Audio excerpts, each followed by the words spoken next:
Dear students, आज का हमारा लेसन है हमारी बसंत बाग से लेसन नंबर 6 रक्त और हमारा शरीर। आज के इस लेसन में दो बच्चे हैं, अनिल और दिव्या। अनिल की बहन जो है वो दिव्या, उसे डॉक्टर ने कहा है कि उसके शरीर में रक्त की कमी है, तो जांच करवा कर देखनी चाहिए। तो अनिल जो है वो अपनी बहन को ले जाकर उसका रक्त की जांच करने के लिए लेकर जाता है हॉस्पिटल। तो वहाँ काम करने वाली जो एक डॉक्टर है वो उसकी जानने वाली है। तो अनिल जो है वो उससे पूछता है कि एनीमिया का क्या मतलब है। तो उसकी जो डॉक्टर दीदी है वो बताती है कि देखने में रक्त जो है वो लाल द्रव के समान दिखता है, लेकिन अगर हम सूक्ष्म दृष्टि से देखें तो ये भानुमति के पिटारे से कम नहीं है।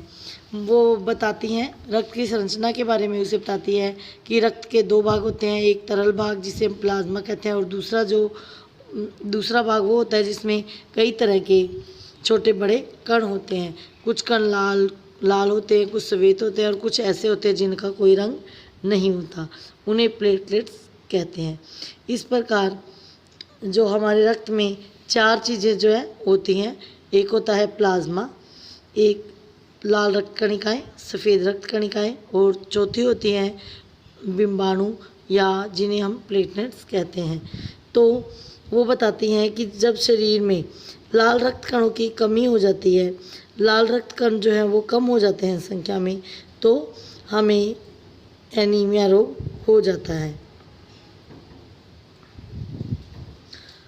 डॉक्टरों ने विभिन्न रक्त कणों की संरचना के बारे में भी इसमें बताती है कि लाल रक्त कण जो है वो एक बालूशाही की तरह होते हैं, दोनों तरफ गोल और दोनों तरफ से अवतल यानी बीच में से दबे हुए होते हैं।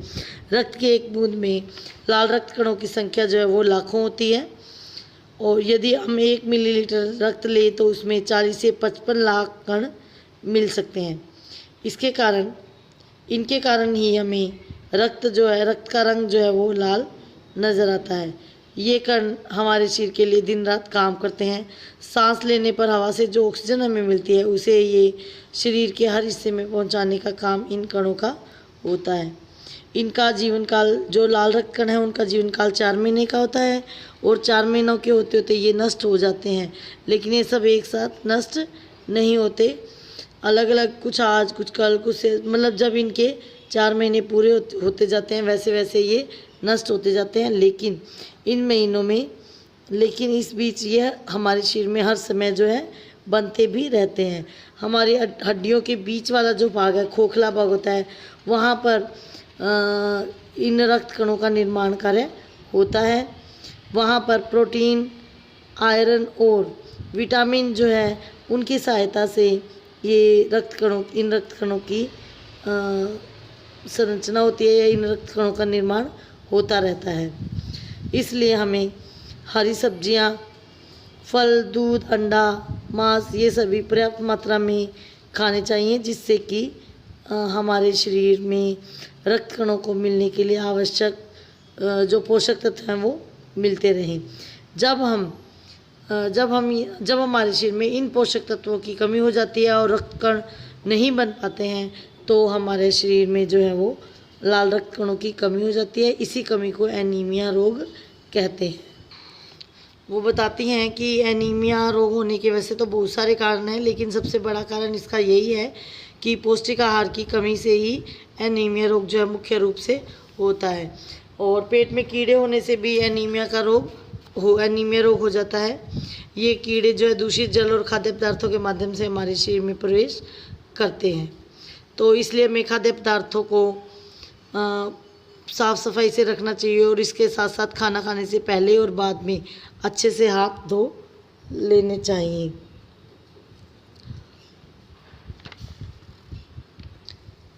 उसके बाद अनिल श्वेत रक्त कणों और बिंबाणुओं का कार्य पूछता है। तो जो डॉक्टर दीदी है वो बताती हैं कि श्वेत रक्त कण जो है हमारे शरीर में वीर सिपाही की तरह काम करते हैं। वो हमारे शरीर में जो भी रोगाणु हमारे शरीर पर हमला करते हैं उन्हें हमारे शरीर के में घुसने से रोकते हैं और उन्हें जो है वो नष्ट कर देते हैं उन्हें घेर के। लेकिन जब श्वेत रक्तकण या सफ़ेद रक्तकण जो है वो उन रोगाणुओं को रोकने में सक्षम नहीं होते तो हम उस रोग से ग्रसित हो जाते हैं। इसी तरह जो प्लेटलेट्स होते हैं उनका कार्य है कि रक्त का थक्का जमाना। जब भी हमें चोट लगती है तो अगर खून जो है वो अपने आप बहना नहीं रुकेगा तो हमारे जो है ज़्यादा खून बहने से हमारी मृत्यु भी हो सकती है।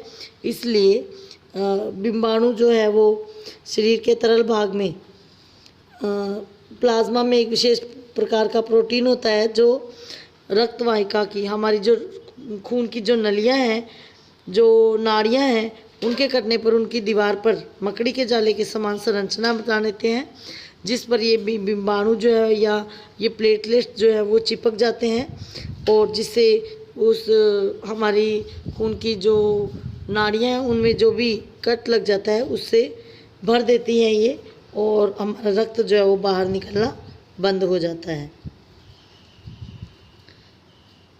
उसके बाद जो डॉक्टर दीदी है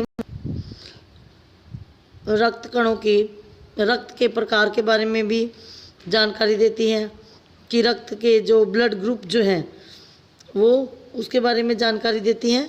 वो बताती हैं कि एक व्यक्ति से एक समय में 300 मिलीलीटर रक्त ही लिया जा सकता है और रक्तदान करने से या ब्लड डोनेट करने से किसी भी प्रकार की कमजोरी नहीं आती है क्योंकि जो भी हम खून दान करते हैं रक्त जो हम दान करते हैं वो कुछ ही दिनों में फिर से पूरा हो जाता है और मनुष्य के शरीर में लगभग 5 लीटर खून होता है और हमें रक्तदान करना चाहिए।